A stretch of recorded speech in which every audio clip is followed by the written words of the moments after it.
This week on Reliving the Extreme, we are discussing the episode of ECW from January the 10th, 1995. Nate Maxon here with you, along with my brother Aaron. What's up? And glad to hear he's home from the hospital, Mr. Chad Austin. Yeah, I'm right here. I still got my wristband on. I'm keeping it. I'm gonna get it bedazzled. I signed autographs. It was great. I was gonna say hang it up on the wall like it's a belt.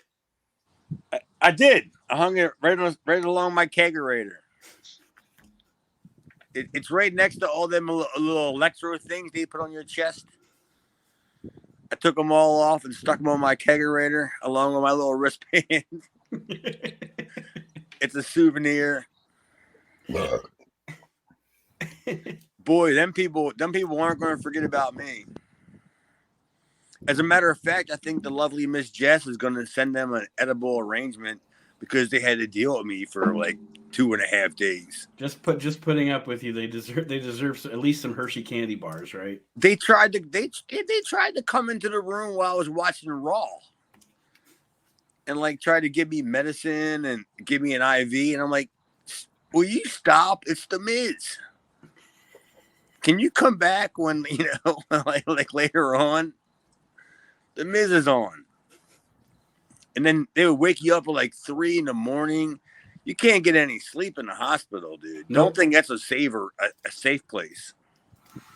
No, I hate hospital rooms. I hate it. It's like you said, they're like, well, you need your medicine at 3 a.m, but you also need your rest. Well, would you let me rest then? Stop fucking waking me up. And I'm bitching about the cable channels. Like, this is the worst cable ever. I mean, luckily I got to watch Raw and I got to watch Dynamite, and I couldn't believe it because even when Jess came up to visit me, like when 8 o'clock came, because visiting hours are over like 9 o'clock or whatever, and then she came up like after work and she's sitting up there, and all of a sudden like Dynamite comes on, and then I was like, and she's talking to me, and I went, so what's that? What'd you say? And she goes, oh. I see. Oh wait, I think it was NXT. NXT's on. Oh, all right, never mind. I'm going now. All right, I'll see you later. And then when they discharged me, like I couldn't have done a better of a working job, because to tell you the truth, I don't think I should have been discharged at all. Because I'm barely walking straight today. And that's part of the reason why I even went in there. Like, I don't think they solved anything. Like most times, honest to God, I think most times you get discharged from the hospital because your insurance company tells them to discharge you because they don't want to pay anymore. I really do. I think, we get screwed over by that whole, whatever you want to call it, the big medical or whatever. But regardless, so my question for you fellas is, would you rather tackle a couple of questions here from our listeners or dig into Chad's Wikipedia page first? Both. Well, I know he's asking first. We'll do the questions first. We haven't done questions in a while. All right. I got 2 here. The first one, and anybody, if you ever want to email me a question for us, you can email me at relivingtheextreme@gmail.com. The first one is from... If anybody ever wants to email me a question, you can send it to Nate. Yep, that's what I was going to say. Don't send it to me.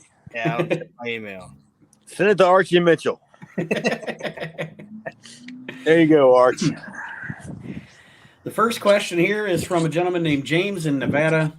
Considering Paul Heyman was a creative genius, but a terrible businessman, is there any feasible way ECW could have survived if he would have put someone in place to run the business end of things? Of course he could have. All right. Well, it depends. Paulie's in my opinion, is a big picture guy, right? Right. So he's not looking at a guy who's willing to invest, say, $100,000. You know,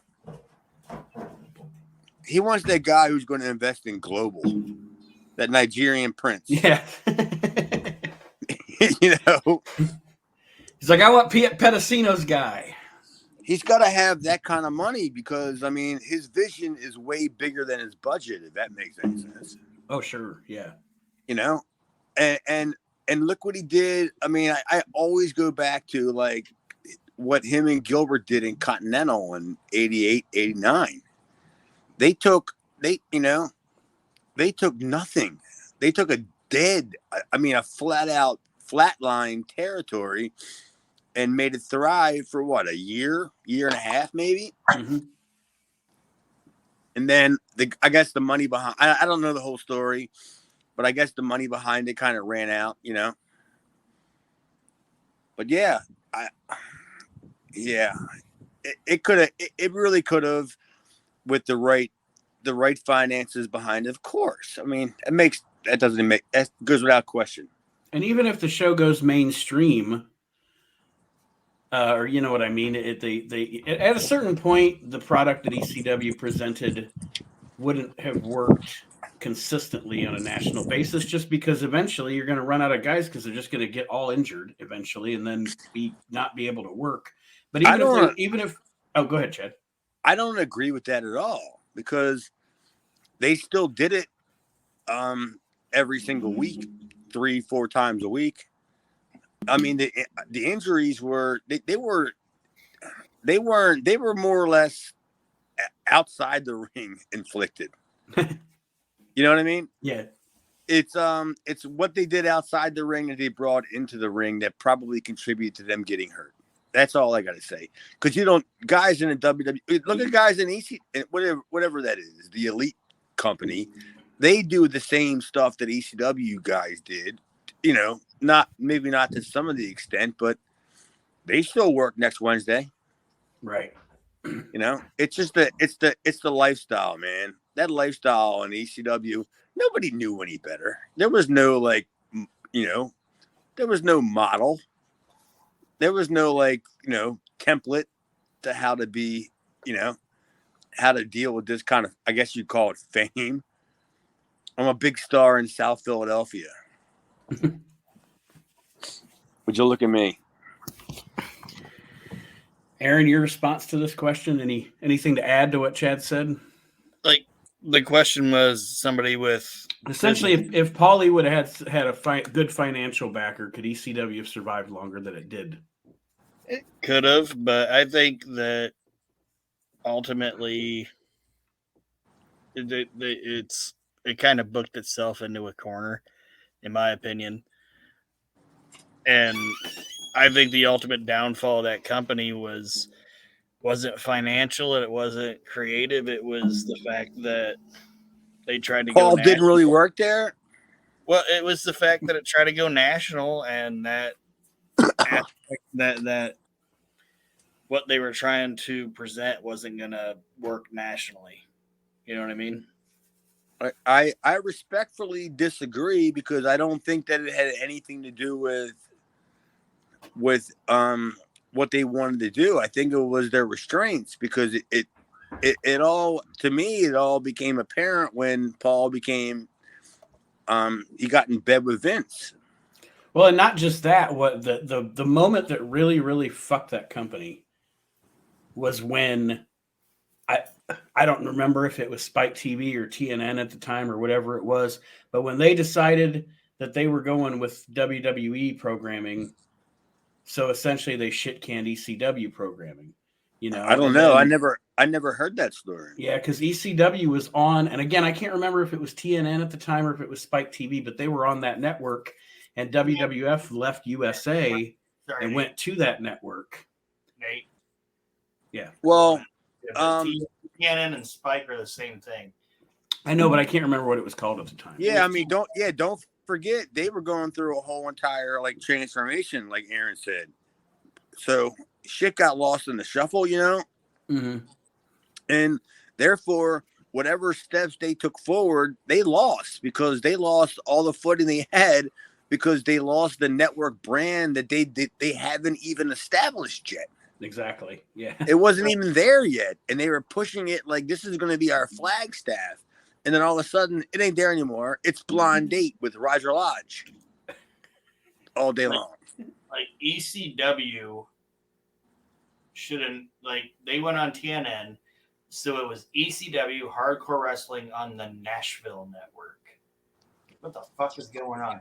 The Nashville Network was producing like the Grand Ole Opry and fucking NASCAR racing or whatever, and then you got fucking New Jack. It's like, this isn't gonna work. Imagine New Jack and Minnie Pearl together. Can you imagine? Well, I mean, New Jack can come out there with his guitar. Can you imagine Minnie Pearl's out there? She's just doing her little doo-wop thing out there. All of a sudden, the music changes and it's whatever, Dr. Dre. And then New Jack comes out there and wops Minnie Pearl with the guitar. Just takes the tag off of her hat, just puts it right on her toe. Like, and then he starts dancing around like he does. I killed the bitch. They're gonna replace in Crook and Chase. They're gonna replace Crook with some guys from ECW, so it's gonna be Crooks and Chase now. Yeah, could you just imagine the promos? Like, New Jack, look what I did to Vic Grimes. I killed Vic Grimes. I retired Chad Austin and Minnie Pearl. When's the last time you seen her? Where you at, Conway Twitty? Yeah. Jesus. And George Jones, don't think I ain't forgot about you. Well, that was a long way to answer a simple question. He's like, Charlie Pride is an Uncle Tom. Charlie Pride, he was a jobber in Georgia. I watched him get beat up by the Inferno. Spiros Arion. Spiros Arion.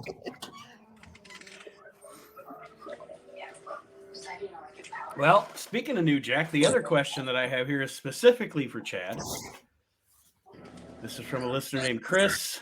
He asks, Chad, other than the New Jack situation, was there anyone else in ECW that was an asshole to you or that you had any issues with? Oh. I don't know.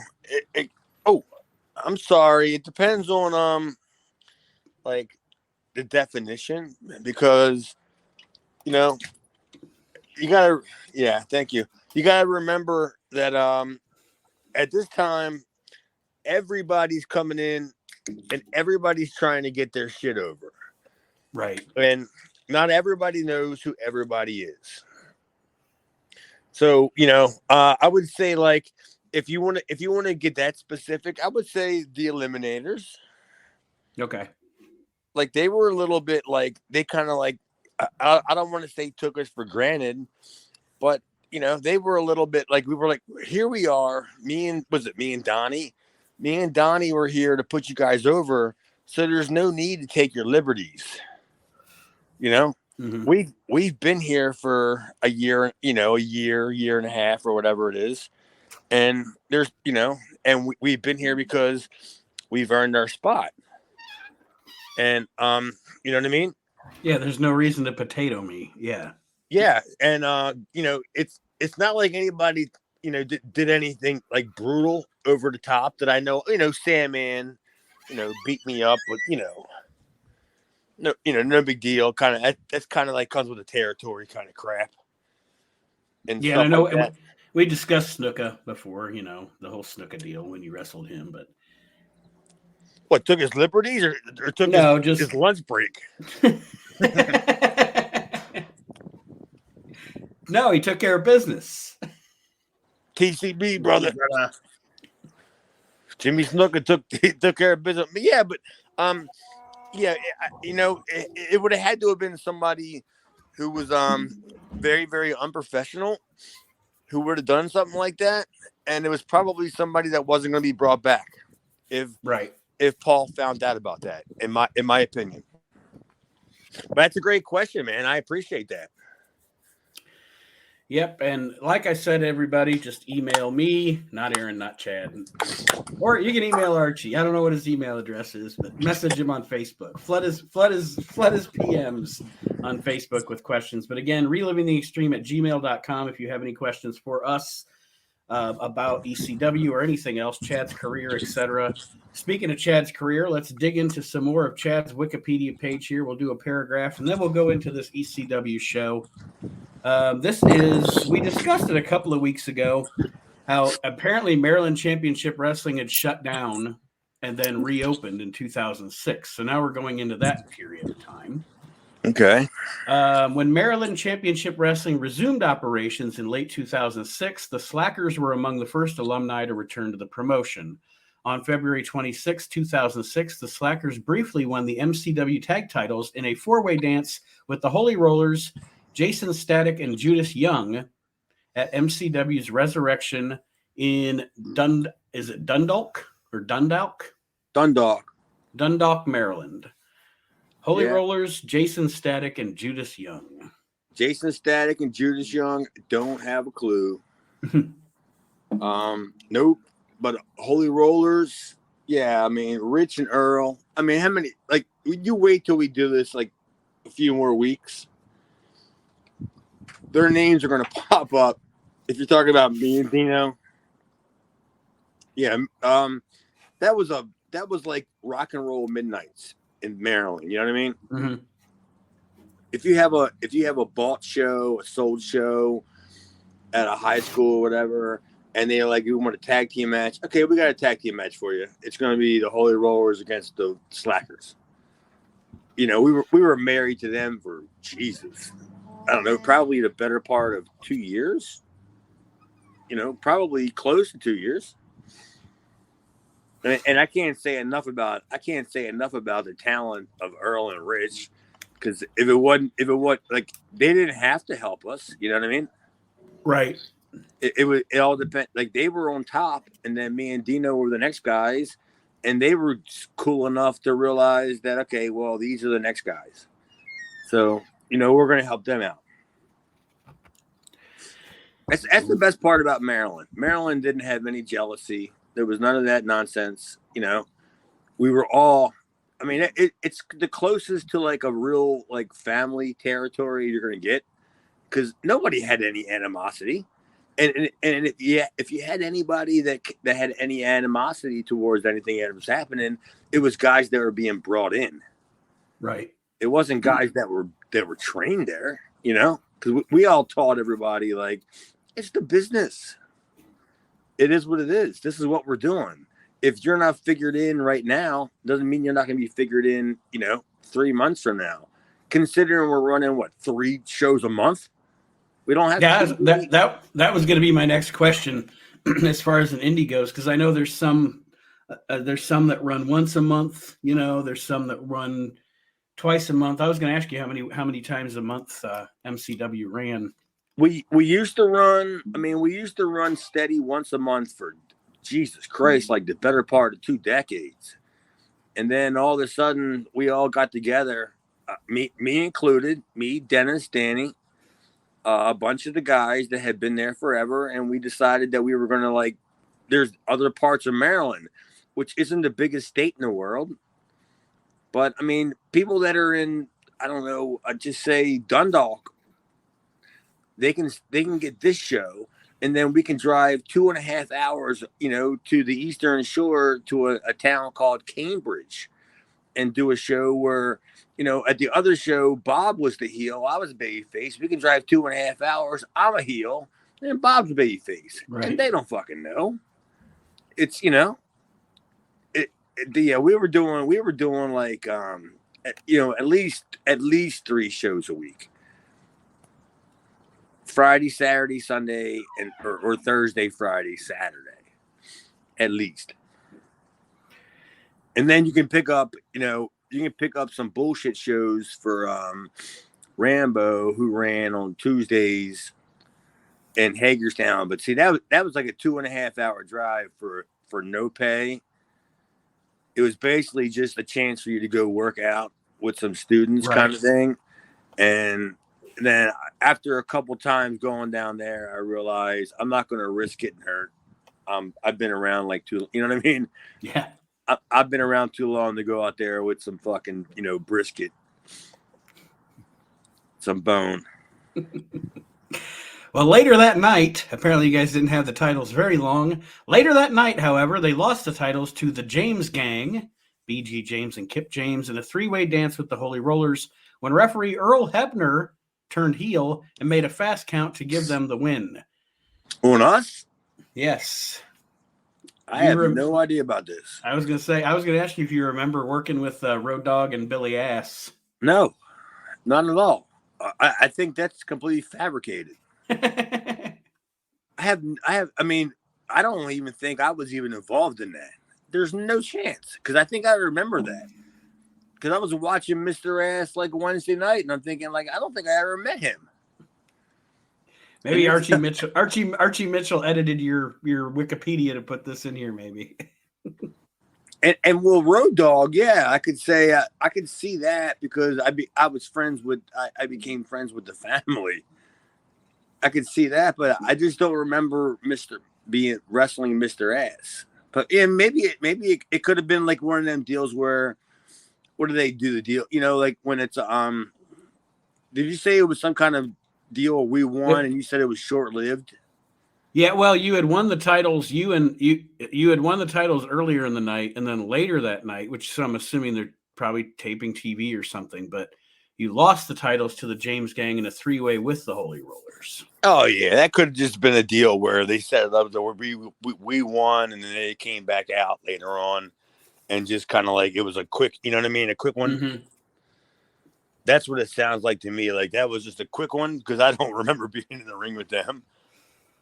I mean, maybe I wasn't even in the ring with them. There's another. I mean, this next sentence has you in the ring with them again. The Slackers were given another chance to win the titles back at the March 26th Phenomenal 4 show, but lost to Danny Doring and Danny Jax in another four-way dance with the Holy Rollers and the James Gang. Huh. Well, they must have liked working with us. I mean, that's usually how it works. I mean, you don't get to work the guys again if they don't want to work with you, right?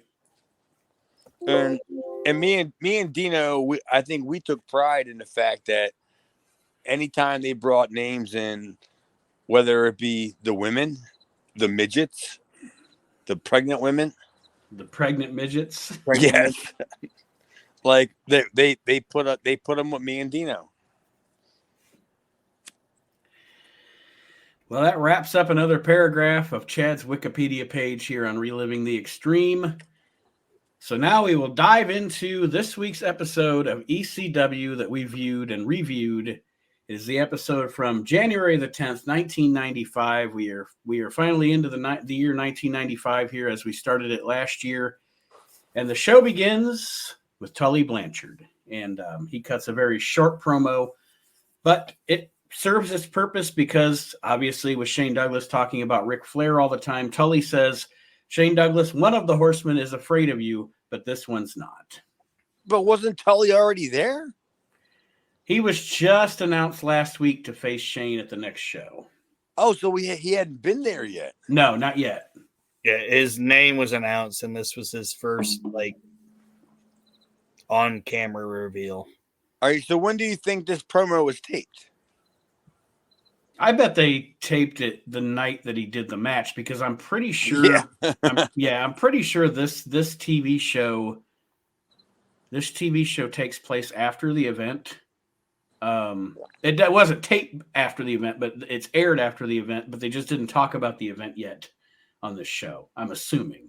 Yeah, I'm sure that. I mean, Tully only came in for what I know was maybe 2 nights. I think it's 2, because don't they have and we'll find out, obviously, we're going to watch it, but they have a match at the arena, and then I think they have a match that's like outdoors or something, if I recall. What, at New York?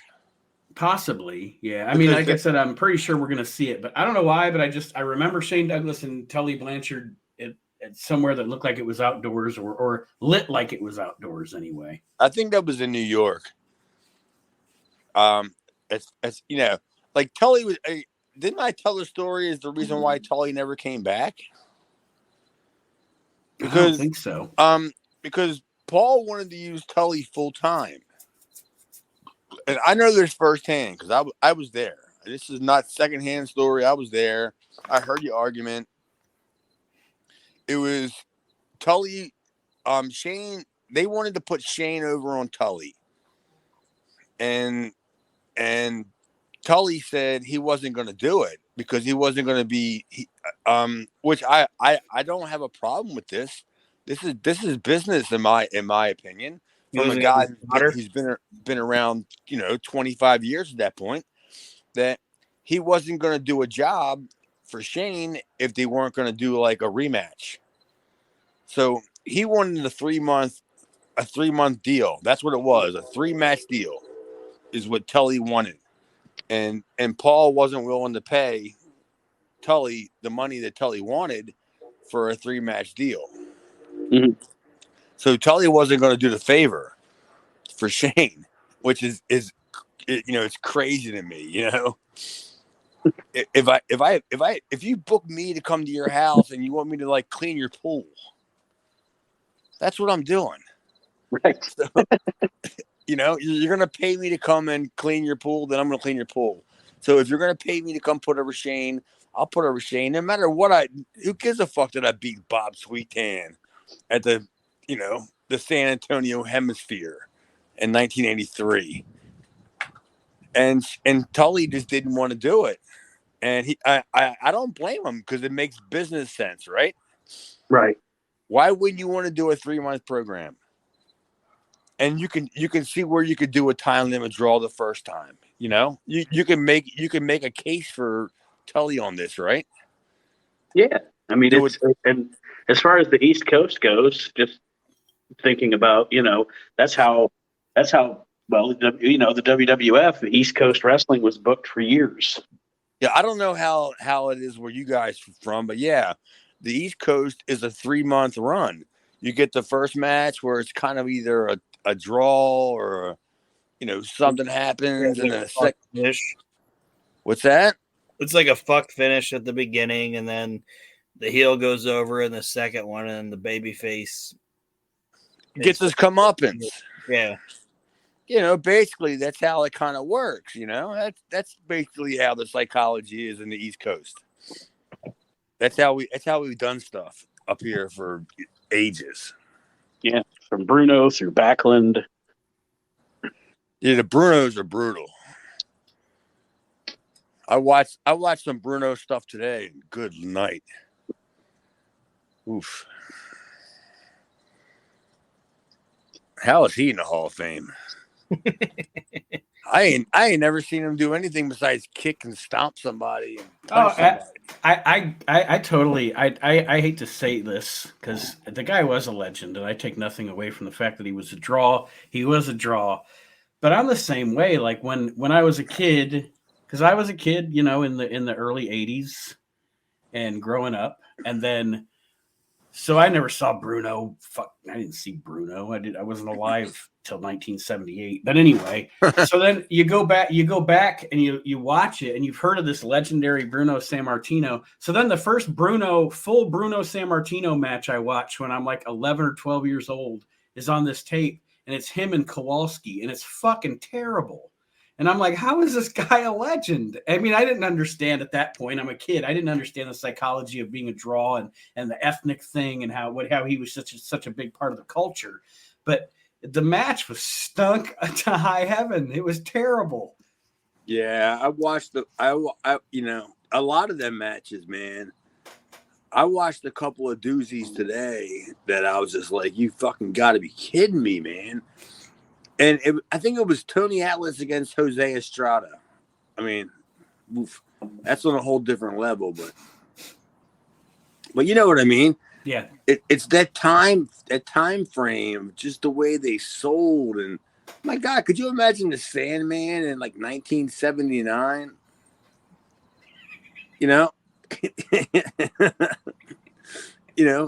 He's managed by Freddie Blassie. Not woman. Grand Wizard. Wizard. Oh man, I would love to watch the Grand Wizard fucking manage Sandman. Against Bob Backlund. That'd be fucking great. Like, you know how they used to bring in like, a new guy every 3 months, and then Sandman just wouldn't go away. They brought him in for the 3-month run, and then he just kept showing up. They're like, look, we're trying to move on to Killer Khan here. Would you just imagine Sandman managed by Captain Lou Albano? Oh, holy fuck! That would have been fantastic. Oh, Sandman in the WWE in 1980 with Captain Lou Albano as his manager, and because Captain Lou would absorb whatever fucking characters he was managing's look, so it would have been like Sandman, like a t-shirt and some Zubab pants, and fucking Captain Lou would have been wearing them, smoking cigarettes. And Captain Lou's already drunk. Yeah, he's been fired twice today. He can come to the ring with a beer with Sandman. A fucking drunk hack and Captain Lou Albano coming out together. Oh, that would have been fantastic. Yeah, that's a doozy there. That's some fantasy booking that I would love to see. Like there, Captain Lou Albano managing the Sandman. And they're both bleeding and nobody knows why. It'd be fucking great. The amount of no-shows that would be, like spot shows. Like they'd make the big towns because of the big paydays, but they wouldn't make Scranton. The Hamburg Fieldhouse, you wouldn't see them there. Stay by the phone, Cicluna. We don't know if Sandman's going to show up. Yeah. I mean, we have the Baron on hold. They'd be asking where the captain is, and they'd be just like, his new name is Captain I don't know. Like, yeah. His room number is 0. The show starts off here with Joey after the Tully Blanchard promo in the ECW arena. And I know we've mentioned this a few times. Chad, you've asked the question a couple of times when we're talking about the arena. Have they added the extra bleachers yet? This seems like this is when that happened, because Joey is really putting over the top that they've redesigned the ECW arena and added new bleachers to accommodate the amount of fans that want to come watch the promotion. Yeah. And they did. And it really was bleachers. That's the best. Because how do you fire zone that? How many people do you designate could be on the bleachers? And ECW, even if it said, okay, you can have, I mean, what would you say? 150, 200 people on a set of bleachers? Right. They put 400. Does Pennsylvania have a strict commission? Well, they did, but at this time they didn't regulate wrestling. It didn't come along until not too much further from now, before they realized there's money to be made here. Right. Mm-hmm. And anytime you deal with, politics, that's politics. And they realized, there's money to be made here. So, yeah, then the commission started they started sniffing around, if you know what I mean. Like, oh, wait a minute. What do you have going on here? Yeah. Maybe we can get our hands involved in this a little bit. And that's what they did.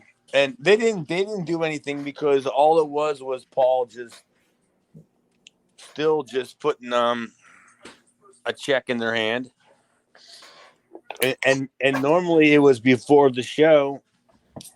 The commission would come in, they would look around, they would observe the building, they would observe the talent. They would, they take a look around, and then Paul would hand them the check, for everything. And they would go along their merry way. Yeah. 15 minutes worth of work. Yeah, that's the way, like, what, 90% of commissions work? I mean, that's the way it works in Maryland. I mean, Maryland's a little more strict than that. Maryland, the commissioner will stick around for a little while, but at the same time, they'll turn their, if you say, hey, listen, we're gonna do this, and then the commission guy go, well, this is when I'm leaving. Yes. This is what time I have to be to dinner.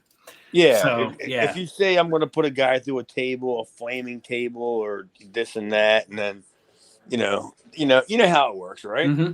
Yep. The Steve, like I said, Joey now interviews Stevie Richards, who, of course, as we've chronicled the past few weeks, has been imitating all of Scott Levy's gimmicks, Johnny Polo, etc. And Stevie's excited because he says, he has been saying he's going to produce Johnny Polo. And then we actually get a 911 chant. But anyway, they talk about Tommy Dreamer being in Japan. This guy wants to talk to Tommy Dreamer, it's Johnny Polo, but it's not Johnny Polo. He introduces him as the Raven. Obviously, the is going to be gone. But this is the first appearance of Raven in ECW. Well, I even wrote. I mean, this is before I even knew that this was Raven. That I just wrote. I wrote. I smell Raven. When I saw Stevie coming out and all that, I didn't know exactly when Raven was coming in, but at that point in time, I just smelt it. I was like, yeah, this is about Raven's time. And it is, I don't know. Raven's personally one of my favorite gimmicks of all time. And mine too, but I was excited to see him show up here. Yeah,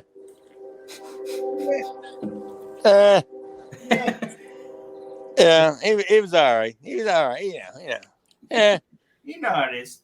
But the question I was going to ask, and I don't want to sound ignorant when I ask this question, was, and Chad might know the answer, was Raven a gimmick that Scott Levy had when Paul signed him, or was the Raven gimmick an idea that Paul had and thought Scotty was the guy for it? Does that make sense? It was 100% Raven. Raven went to because from what I remember, from what Scotty had told me, or the conversation we had was when he was in Portland and he moved back home, back to the East Coast, that he developed that character, and he thought that ECW was the perfect place for that character. And I mean, I'm sure that he pitched it to Paul, behind, all of our backs kind of thing. And, Paul being a sucker for the East Coast guys like that he fell for it. And I liked it. I thought it was great for the time period, Mm-hmm. Oh, I thought it was great too. I just wasn't sure if it was like I said, like a Paul idea, and he thought, Scott Levy would be great for it, if it was just a Scott Levy idea that was, this would be custom made for ECW. No, it was totally a Scott idea. Totally. Scott came up 100%.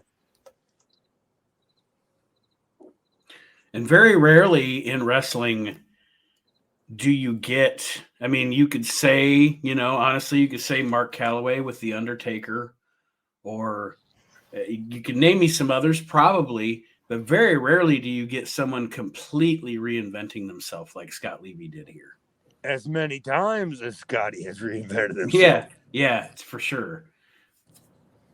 I mean, I remember Scotty like being a big fan of him in Portland when he was Scotty the Body. And me and my buddy used to like he's the best thing there. Like, why is he still in Portland? No, he's way better than this. Mm-hmm. And then all of a sudden, like when he showed up in Memphis, that was great because we were like, "Oh, Scotty's in Memphis finally."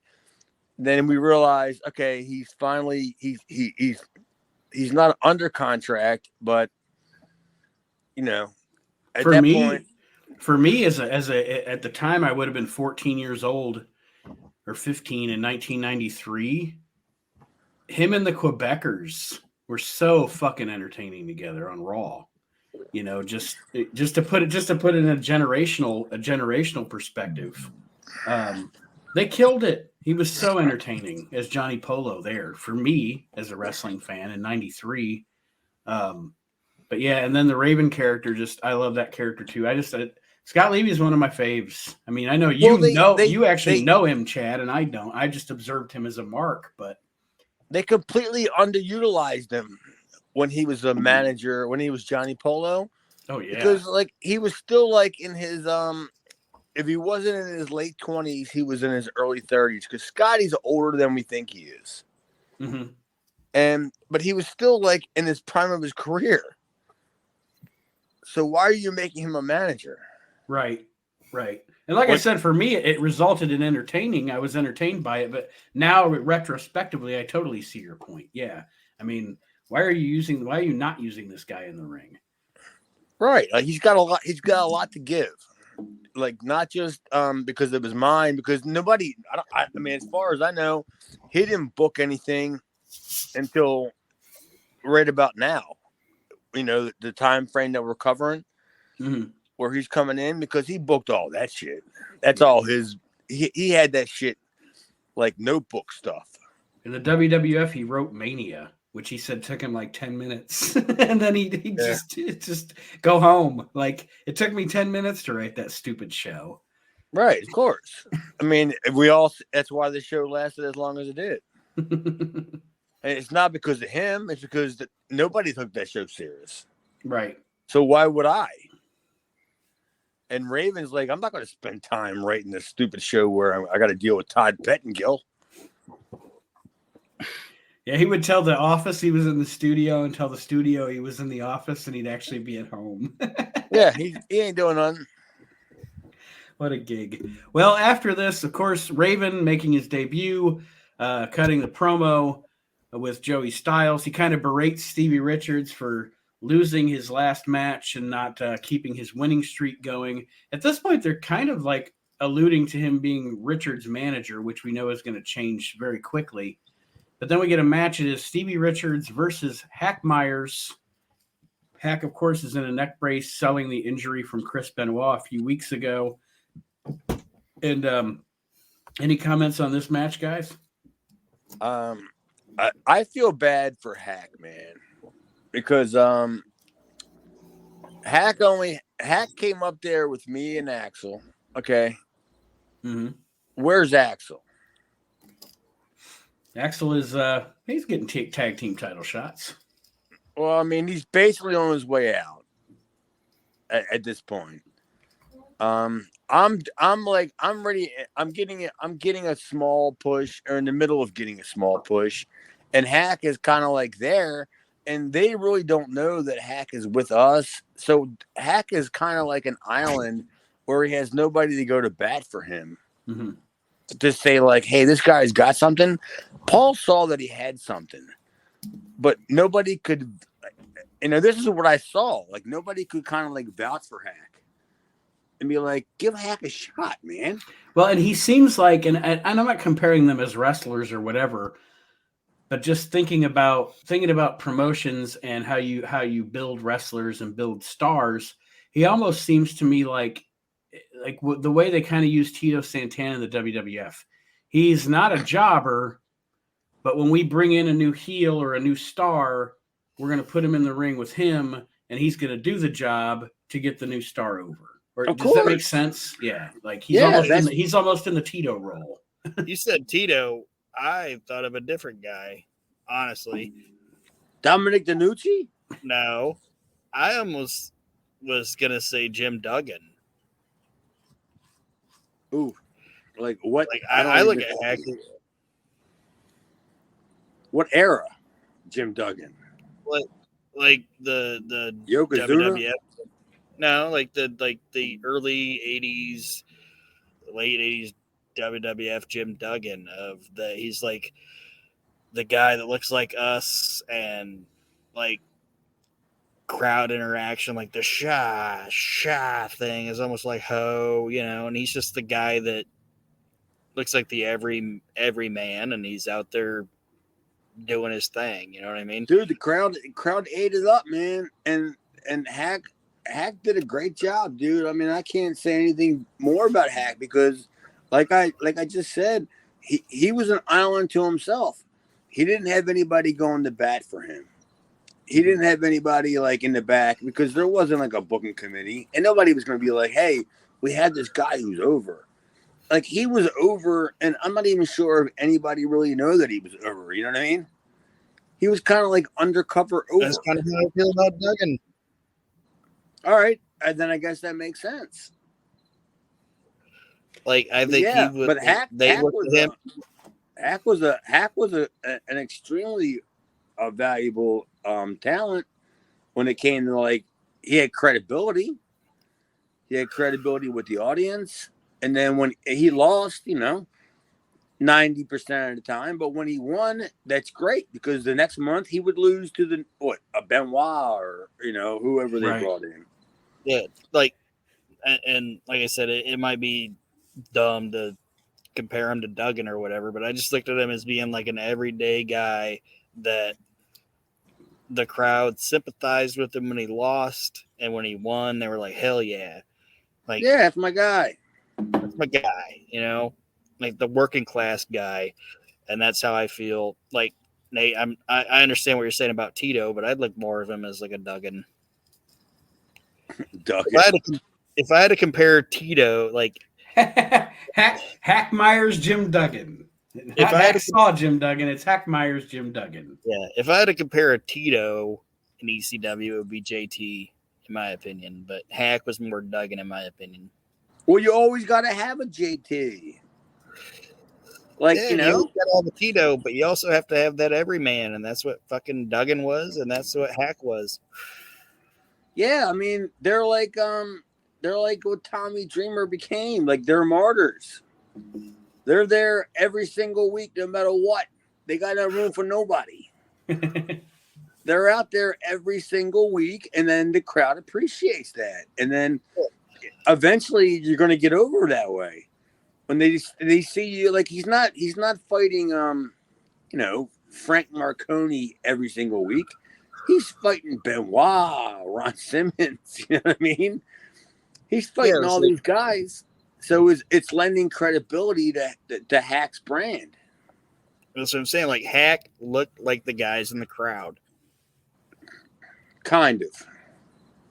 I mean, minus the actual physical look. The hair and all that. Yeah, but I'm just saying, like the build and the. Hey, he's a slob. Yeah, and they're all slobs out in the crowd. So they. No, I said slobs. I said slobs too. Okay, I thought you said snobs. No, there weren't any. That's today. Yeah, that's the neckbeards today. Neckbeards. Well, Stevie Richards wins this match because Raven comes in, does the loaded boot gimmick, and the grapplers. Yes, kicks Hack with the loaded boot, and Richards wins the match, goes over with the help of the newly debuting Raven here on this episode of ECW. The match was fine. I don't have any notes on it, but it was fine. It served its purpose. I can't help but think that I'm partly responsible for that fucking Raven with the grappler thing, because like when we would get together, that's the kind of stuff that we would talk about, like how stupid it was. How are you loading your boot? Like how does it, how does the actual the aesthetics of it work to where you kick your boot 3 times on the mat, and then there's a piece of steel that's gonna like shift to the front of your boot. Little bag of lead BBs or something in your foot. How did you walk on it properly out to the ring? I know. I mean, that's the kind of stuff that like every time I see Raven do that little stupid stuff, that's the kind of stuff that we would always talk about. Like it's just the silly stuff, and then like the crowd bought it. You know? Yeah. They saw him like load the boot. What the fuck are you loading? You know, it's like, you know, you would think you would put like a CO2 cartridge in the back of his foot. You know, like that would be loading the boot kind of thing.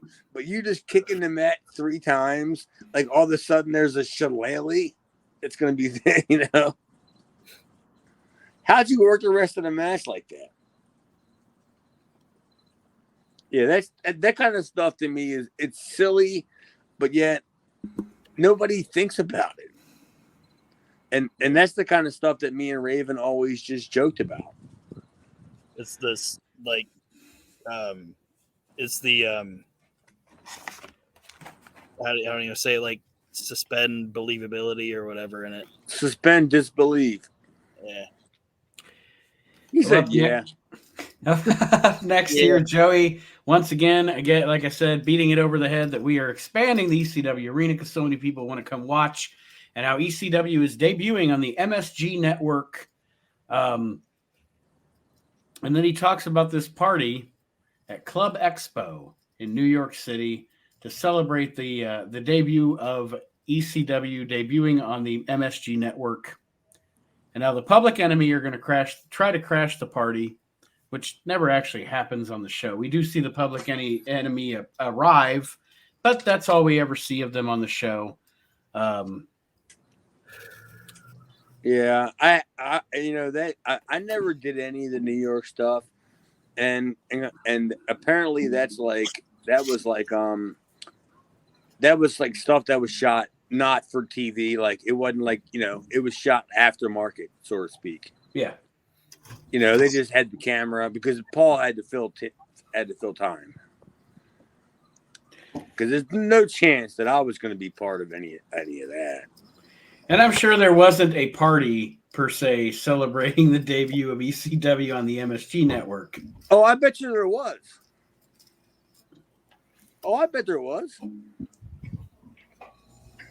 Paul had all the connections. Yeah, you're right. Yeah, I mean, I guess you're right. You know, he goes back to the Studio 54 stuff and all that. He knew a lot of people in New York. I mean, it may not have came off on TV that way, but yeah, I mean. No, we're gonna get to it. It comes off on TV as very amateur, but. Aaron, any comments on this Public Enemy deal? I thought it was funny that the bouncer was like, "You guys are gonna walk around with those belts in New York?" Yeah, right. Like somebody's gonna fuck with the Public Enemy. So what if a couple of guys beat them up on the streets?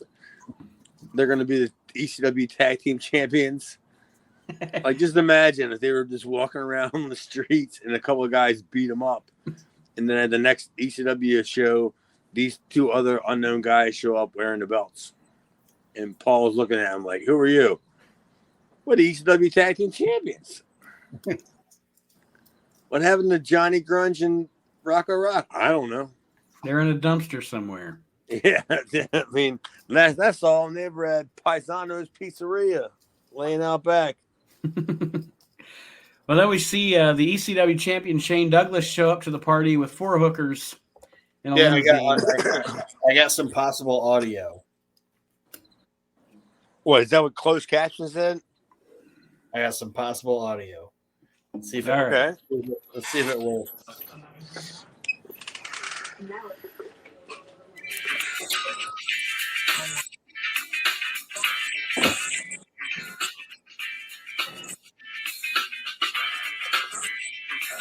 What the hell is this? That's what Shane's dancing to. Oh, we haven't got to him dancing yet. He just showed up in the limo. But yeah, it's later on when we get to it. That music Aaron's playing is play it again. The awkward porno music. But yeah, Shane Douglas shows up in a limousine to the party, and then Joey recaps the stuff we saw last week with Mikey Whipwreck and Paul Loria. And then we get the Extreme Encyclopedia segment. Oh, good Lord. I may know about that too.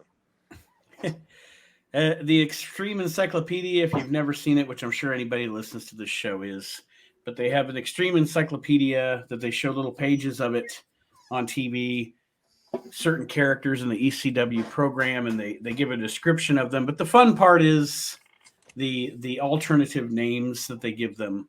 Which I wrote down. So did I. Aaron, you can go ahead, though. Okay. It's Sandman. He's Mocusus, Brotherus.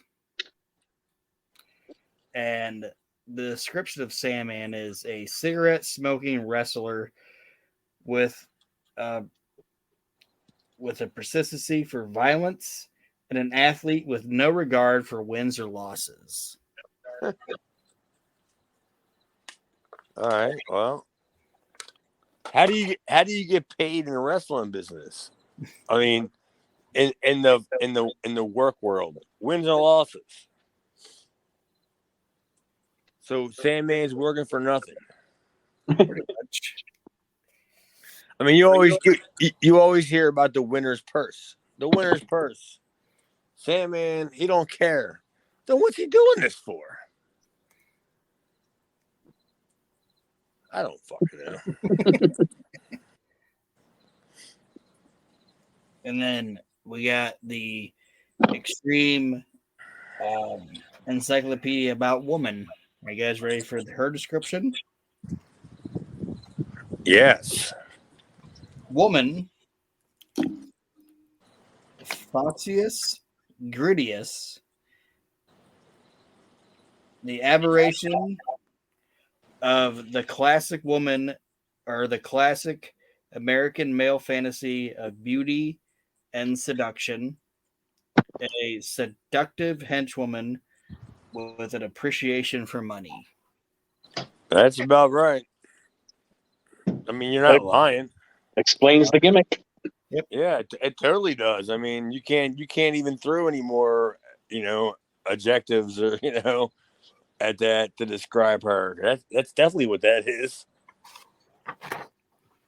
The only thing we could have added was hot as fuck. Yeah. Yeah. I mean, Jobberus Maximus. It was me. That's probably coming up.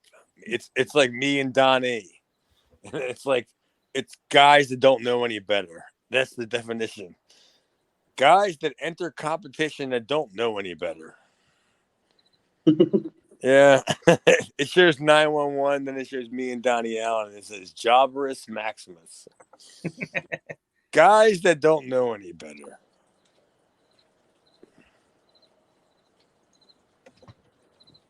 So now are we ready for the Shane porno music? You didn't describe Too Cold Scorpio, or did you not write it down? I forgot about him. Oh, his promo? Oh, no, I wrote what I think his promo was. Oof. Well, his alternate name in the ECW encyclopedia is, what is it? It is Grapplis Acrobatus. It's Too Cold Scorpio. Oh, well, I mean, I'm not bitching about that. I mean, do you think that's wrong, or that? Nope, it's spot on. Does it sound lame? I don't think it does. I think it sounds spot on to me. Because Scorpio, it's always like Scorpio's always, he's way worse of a human being than his character is. You know what I'm saying? So when you hear that stuff, it's like, yeah, that's what he's portraying. That's him. That's him. But in real life, no, not a great guy. But yeah, I mean, I can see that. That makes sense to me. What did you say? It was gravitas. Grapplis Acrobatus. I thought it was gravitas smocracolatus. Something like that. Grappulus likes cannabis. Yeah, Grappulus, Mr. Hughes. I got the urn. Now Scorpio has the urn. and somehow he'll turn it into a bowl. Oh yeah, you just put a little hole in the side of it. You're smoking Paul Bearer's ashes. He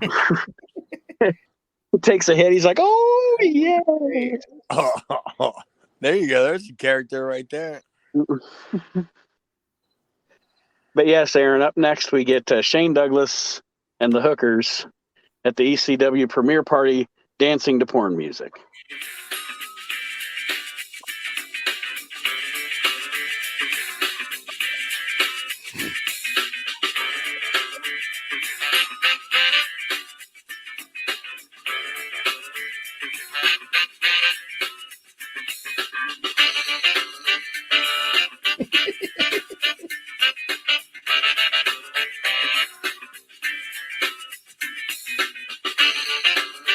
Stop dancing, Aaron. I can't help it.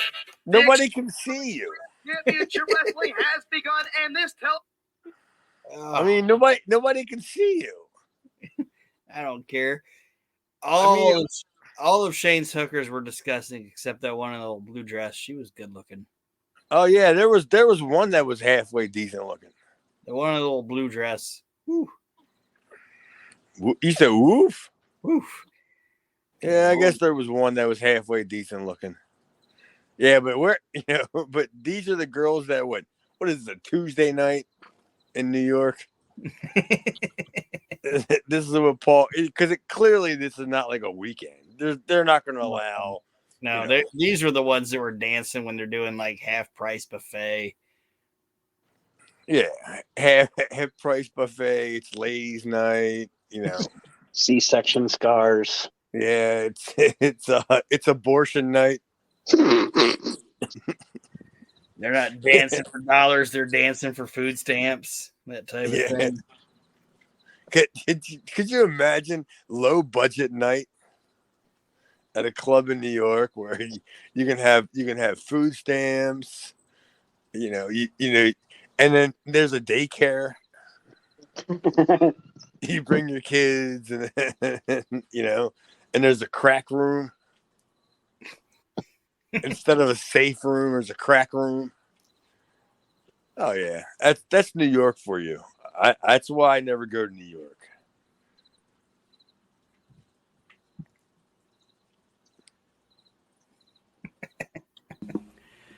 Joey interviews Shane and the Hookers. Well, not and the Hookers, but as Shane's standing with the Hookers,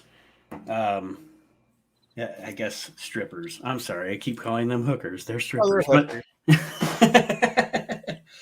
But Shane says he got a flat tire on his limo, stopped at the club, and picked up these 4 skanks and headed out to the party. And that's pretty much the gist of it, other than the porno music. I don't know what music they were actually dancing to, but it was awkward. Yeah, I don't even know either. I'm gonna have to go back and look for that one because that sounds like there's no chance that was the music they were playing. That's the WWE network. That's stupid Paul from XM. That's doing that fucking stupid edit. But yeah, I mean, I love this stuff because I wasn't there. I didn't go to any of that stuff. Mm-hmm. I never went to New York at all because it was just it just cost too much money for me to do any of that. I mean, I would have if Paul would have asked me to come, but I would be like, it's not going to be like I'm coming there just to dick around and hope for a payday, just to be there. But I'm coming there because I want to get paid. But no, I'm not getting paid to go there, so I wasn't going. The next segment on the show is Too Cold Scorpio coming out for his main event match here with the Sandman on the show. And I did write down that he even mentions that there are more people in the arena, but he says, Skazam! There is a lot of people in here tonight. Thank you, Too Cold, for that glaring observation from Too Cold Scorpio. Because they brought in some new bleachers. Of course, the crowd is into him. I think I got his promo written down. Oh, good Lord. This is what I think. I don't know, but I think this is what his promo sounded like. It says, hey, here comes the hot stepper. Who is too legit to quit? Not me, as I've been spending most of my life living in a gangster's paradise. Hey, hey, hey. Cash rules everything around me. Tell me. I like big butts. Oh my God, Mikey. Look at woman's butt. Could you just imagine like how fast it took Paul to write that promo? Just think of every stupid song, Just bust a move. Yeah, he just wrote down everything. I'm rolling with my homies. He tells women, "Oh baby, you." I can just see Paul sitting in the room, just writing down all these stupid lyrics of crappy rap songs. Somehow he got to work Funky Cold Medina in here. Oh yeah, we definitely could. That's gonna be like we're gonna have to find somebody that can do some like musical stuff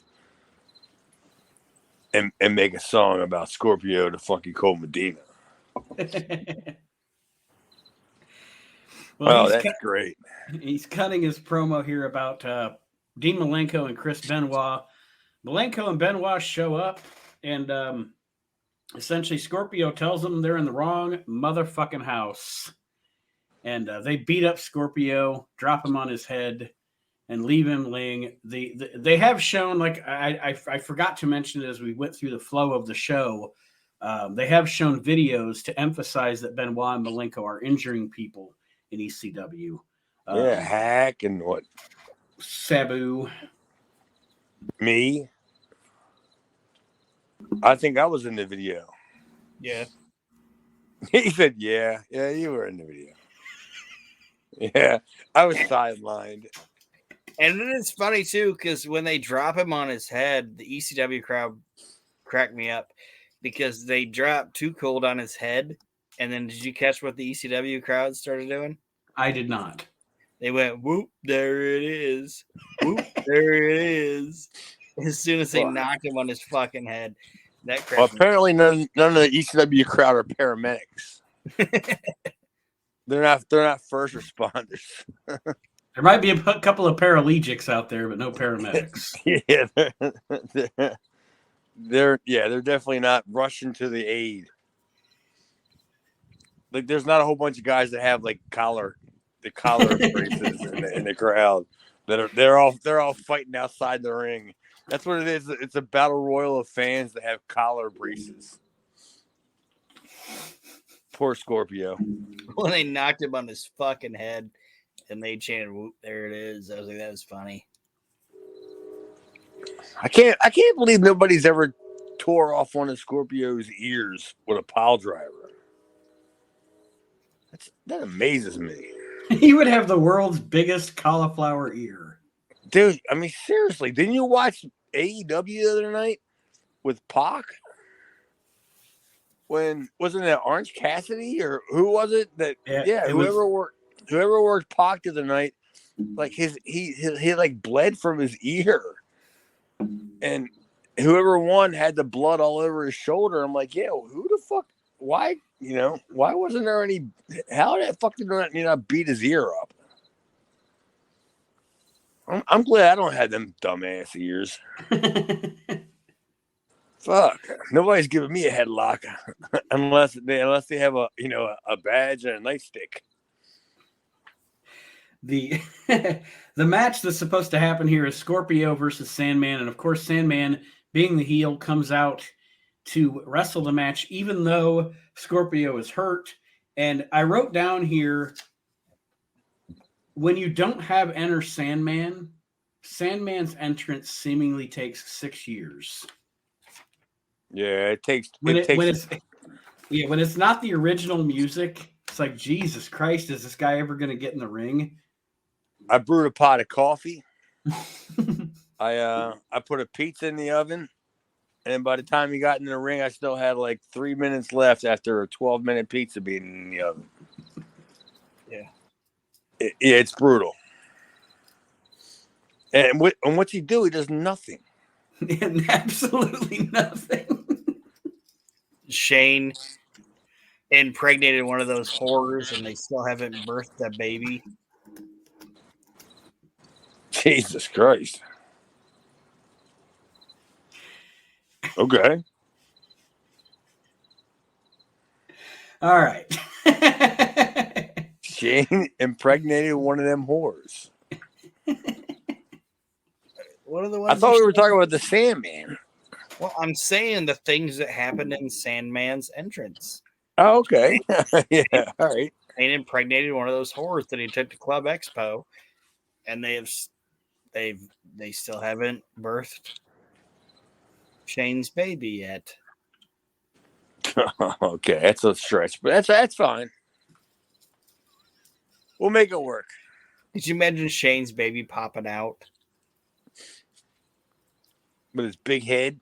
And his big head, he's fucking angry for no reason. Perfect Strangers playing. Well, no, the WWE version of Perfect Strangers. Yeah, the WWE version of Perfect Strangers. Yeah, it's awful. It's actually the theme from Perfect Strangers. Yeah, totally. What's it, Balki? Yeah, here comes Balki. Balki Douglas. Balki Douglas. It's one of the Artezes. It's like what it's like not Bob or Rocky. There's another Ortiz. Balki Ortiz?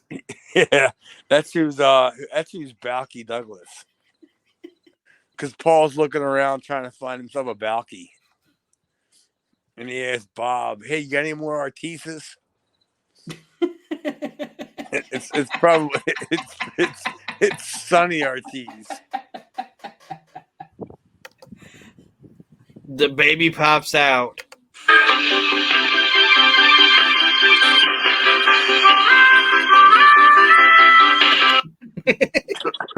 What the hell?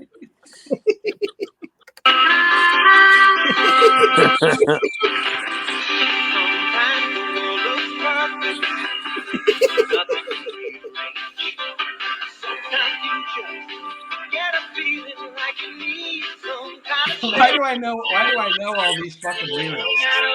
All right, shut it off. We have an engineer now.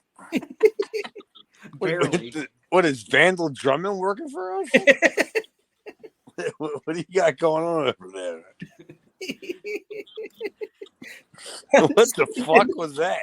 I'm thinking of Shane Douglas coming out to the ECW arena to the actual theme song, Perfect Strangers. He's got Bam Bam and Candido with him, and he's like, fuck Ric Flair. He's bitching about Balki. He's yelling. It's like just take the Ric Flair out of it and insert Balki. Like everything about Balki. About Ric Flair. Balki drank the last of the milk. You know, Shane Douglas in a situation comedy about Balki. About him and Balki. Balki's played by Sal Bellomo. Yeah, I can totally see that. It's Shane Douglas and Sal Bellomo. And all the storylines of Perfect Strangers. Yeah, I totally can see that. Let me tell you something, Cousin Shane. And when do they work in a garage? I mean, what are they doing? They have a small grocerette or a deli. Oh, deli, that's right. Making the sandwiches. It's a franchise. Oh, have a pound of corned beef. What's the matter, you? I need a pound of yellow American cheese. And Shane's back there, all just slicing it, and he's getting bitter. Yeah, they're just working this bodega. It would be fantastic. Oh, the chipped ham. You know how much work goes into a chip and a ham? It's the Serrano ham. Oh, the Serrano ham. What's a Serrano ham? That's what Shane's going. What's a Serrano ham? You fucking idiot. Serrano?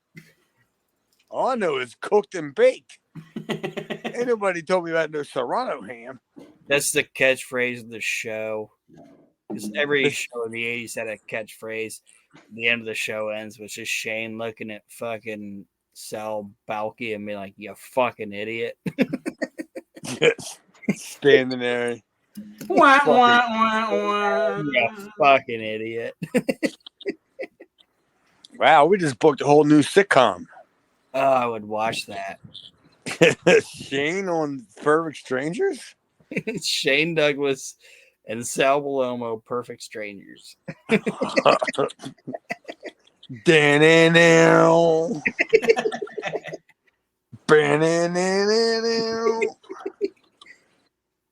Yeah, I can see it now. Shane comes busting in the door all mad because he's pissed off at booking, and when he runs in, Sal sitting on the sofa and he goes, "What's the matter, you?" and Shane's like, "Can you believe this?" And he's like, "What? What, the children?" It sounds like, do you remember? Remember my name? You would know the Ric Flair is better. Oh, come on, Mr. DiNucci. Because they both went to the same school. Hey, oh, Mr. DiNucci. It's not, well, what would Jesus do? Is what would DiNucci do? Yeah, what would DiNucci do? DiNucci's like their Mr. Roper. Yeah. The neighbor. The landlord. He's running a wrestling school that has rooms above it. And then Dominic's coming up and he's oh, there you go. Now we got a show here. Now we just got to find a network to pitch it to. Tubi. I think we can get it on Tubi. Yeah, we can put it on anything.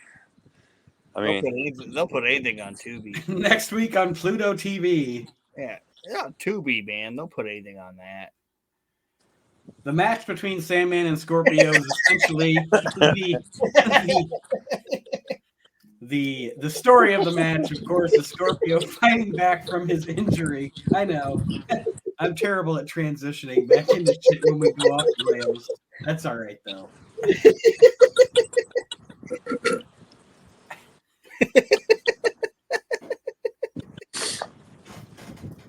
Go ahead. For what the match is, it's fine.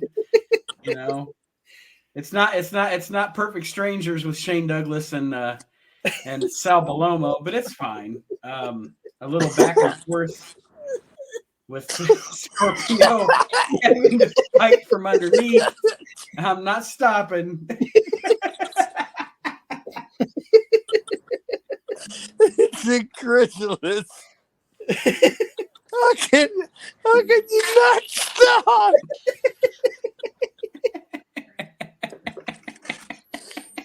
That's completely. What the fuck?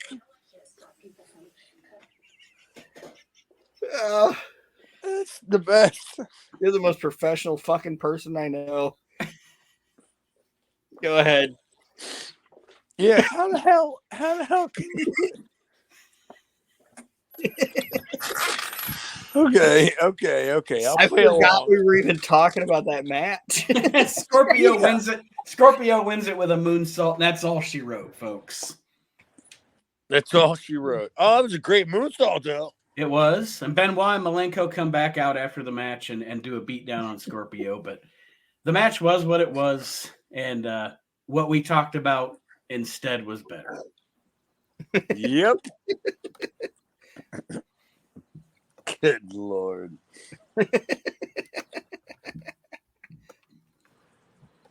I'm sorry. That's the best. But overall, this episode of ECW, guys, in all seriousness, what did you think of it? Okay. I enjoyed it. It's definitely, and I know we've said it a few times, for a few episodes, but it's definitely, as Chad would say, a step in the right direction. Yeah, it totally is. Yeah, I mean, I kind of enjoyed it. There wasn't a whole lot of real content as far as match wise. I mean, yeah, I guess there was, and then there was a whole lot of the special stuff sprinkled in. They made it sports entertainment. I don't mean to cut you off. There is one thing that I forgot to mention, because we got into the absolute hilariousness of Shane Douglas dancing to porno music with the hookers. Did Ron Simmons channel him some fucking Ernie Ladd during that promo or what?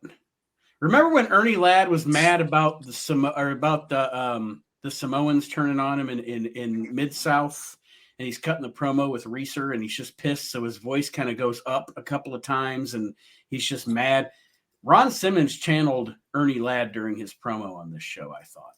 Well, I don't give a shit who hell Ron Simmons channeled. All I know is I ain't fighting Ron Simmons.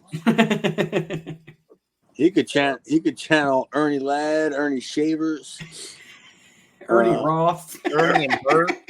And Bert. I'm still gonna listen. Yeah, I'm walking the other way.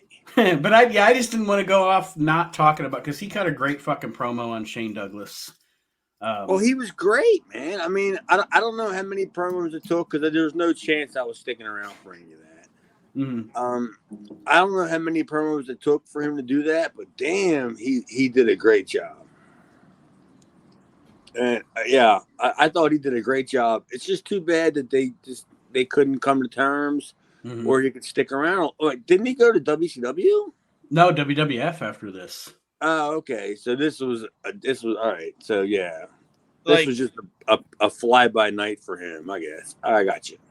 Like, when most guys cut promos and they stumble over their words, you're like, oh man, he fucked that promo up or whatever. But when like Ron Simmons does it, you're almost like he stumbled over those words because he's fucking mad.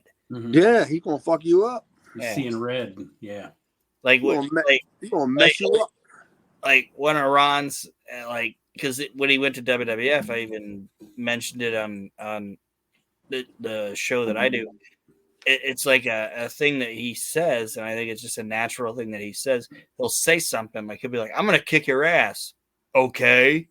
Like, that's just a natural thing that Ron Simmons, I think, the man says. So when he's like, I'm gonna fuck you up. Okay. And you're like, all right. I guess you are. You are. Yeah. Yeah, you stand there and just look at him, and he's like, I'm gonna kick your ass. It's the way he says it. It's not like me telling somebody I'm gonna kick your ass. He's like, I'm gonna kick your ass. And I'm like, I'm gonna shit my pants. All right. We have a deal. If you watch his promos, he punctuates it. Every sentence that he says is, I'm gonna fuck you up. Okay. Yep. All right, sir. That's gonna happen. I have pretty much. Like, I totally agree that you're probably going to do that to me. You're an intimidating motherfucker. Aaron, good show. I thought it was a good show. I mean, it was decent at least. Aaron, what did you think? I thought it was really good. I enjoyed it. And there was, I know we talk about like recap championship wrestling. There was just enough recap that it wasn't like, right. Like it didn't. Instead of recapping entire segments, they did like 25 seconds recapping what's been going on with this guy for 2 or 3 weeks. Yeah, and it wasn't just showing you the video; it was Joey explaining it to you. Right. You know what I mean? Right. Right. I got you. Makes sense. So it was Sounds Joe. good. It was Joe being like the narrator of what you haven't seen, instead of just showing you what you haven't seen. So I enjoyed it, and it was a really good way to kick off 95, in my opinion. Yeah, you ain't kidding, buddy. And it made for a great podcast, gentlemen. Yeah, it was decent, man. It was good. Like I said, right direction. Absolutely. And I want to encourage everybody listening So if you're not, follow us on social media, Reliving the Extreme on Facebook, the We Can't Wrestle podcast group on Facebook, or any of the shows here on the WrestleNet Radio Podcast Network. And that's all I got. So, guys, thank you for joining me. Listeners, thank you for listening. And we will see you next week on Reliving the Extreme. Have a great week. Hopefully next week I can figure out a way to get like Cheers or My Two Dads in there.